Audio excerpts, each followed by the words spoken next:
అప్పుల బాధలు వెంటాడుతున్నాయా? అయితే 6 JVR వారి జాతిరత్నాలు ధరించండి. వెల్కమ్ బ్యాక్ టు మనం టీవీ. నేను మీ పవన్ బేస్వాడ.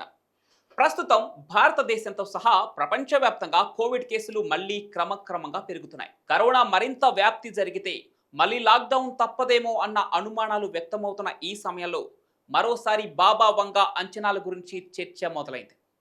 బాబా వంగ 2030లో కొత్త వైరస్ చాలా తీవ్రంగా వ్యాపిస్తుందని ముందే అంచనా వేశారు. కానీ కరోనా వైరస్ అంతకు ముందే వ్యాప్తి చెందుతోంది. భవిష్యత్తు గురించి బాబా వంగ వేసినటువంటి పలు అంచనాలు ఇప్పటికే నిజమయ్యాయి. ఇప్పుడు ఈ కరోనా విషయంలో కూడా ఆమె చెప్పిందే జరుగుతుందేమో అనే భయాందోళనలు వ్యక్తమవుతున్నాయి. చిన్న వయసులోనే చూపు కోల్పోయిన ఈ బాబా వంగ భవిష్యత్తు సంఘటనలను ఖచ్చితంగా అంచనా వేస్తోంది. ఆమె చనిపోయే ముందు రాబోయే సంవత్సరాల్లో ఏం జరగబోతుందో పేర్కొన్నారు. వాటిలో ఒక వైరస్ కూడా వచ్చేసింది. చాలామంది బాబా వంగ చెప్పిన వైరస్ కరోనా అని నమ్ముతున్నారు.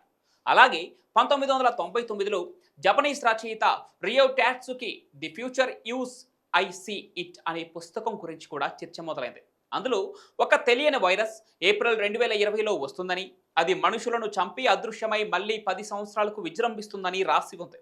2030కి ఇంకా 4 సంవత్సరాల దూరంలో ఉన్నందున వైరస్ ప్రభావం పెరుగుతోందని నిపుణులు భయపడుతున్నారు.